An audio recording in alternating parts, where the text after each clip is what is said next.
Okay. This is our mentor meeting after activity 2. Okay, so in the beginning of the lesson, I liked that you were reviewing the invention with the student and said that you related it towards the kids. So when you were talking about like wheeled shoes, I was like, oh, skates or rollerblades. Clearly, she'll say skates. And then the kids were like Heelys, and I was like, oh my gosh, that's right. Like that's Right. something that they can relate to. So I was like, I'm still in touch. Yeah, right. So I really liked that it was a connection to, dare I say, like their generation. Yeah. I thought too, because I mean everyone wears sneakers, and then it's just an improvement on the sneaker. Mm-hmm. My sister even different from a roller skate in that way. Yeah, yeah. No, she was zooming all over the gym in her Heelys. We need them. Yeah, right.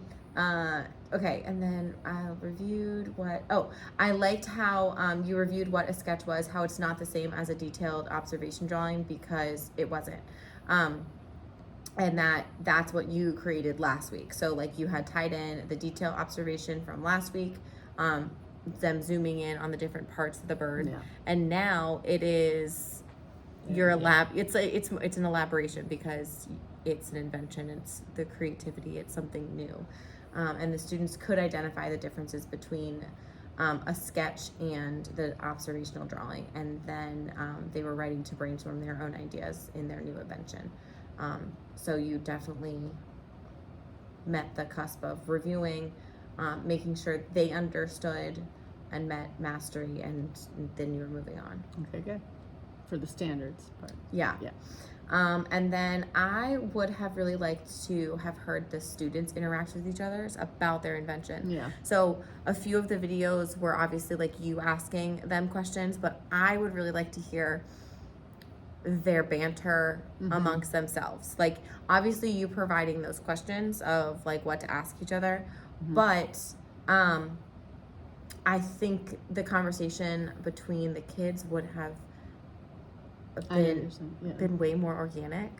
And I don't know if I mean they're working independently, but they were definitely still talking. I mean, you could hear them all talking. But they were so engaged of their invention, like wanting to share with the camera, really.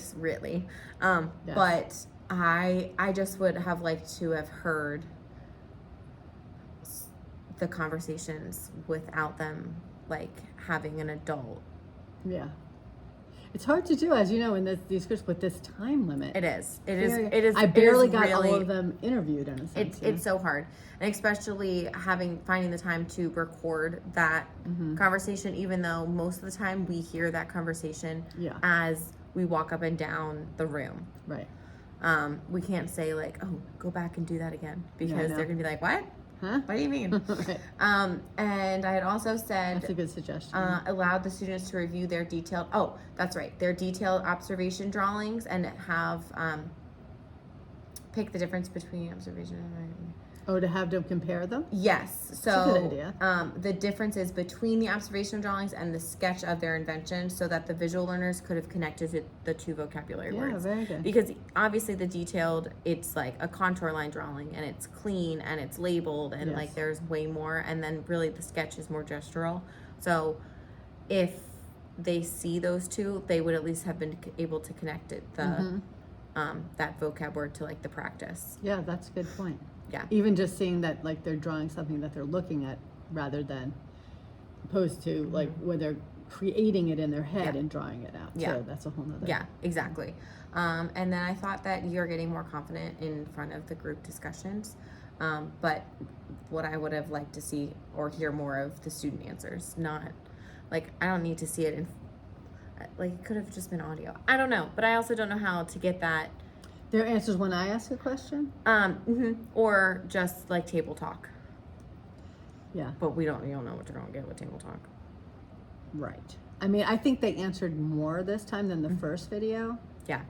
But it's still hard it's all so fast because there's just so much to do. Well, we need more time for them to actually work. Yeah. Because it's 30 minutes. Yeah.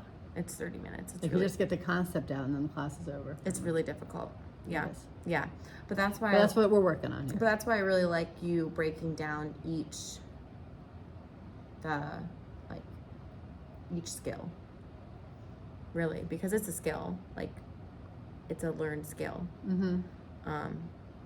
Of how to think about it, how to observe it, how to put it out there. Mm-hmm. Mm-hmm. Then what do you do with it? Right. Right. So, but I love hearing the kids describe their work. Yeah. It's my favorite. It's literally it's my favorite thing. Like even the ones that you don't think are going to tell you much No, are they like do. the biggest shoppers. They really do. Yeah. Yeah. I'm like, okay. So it's great. I think that And you can see their imagination in it. Yes.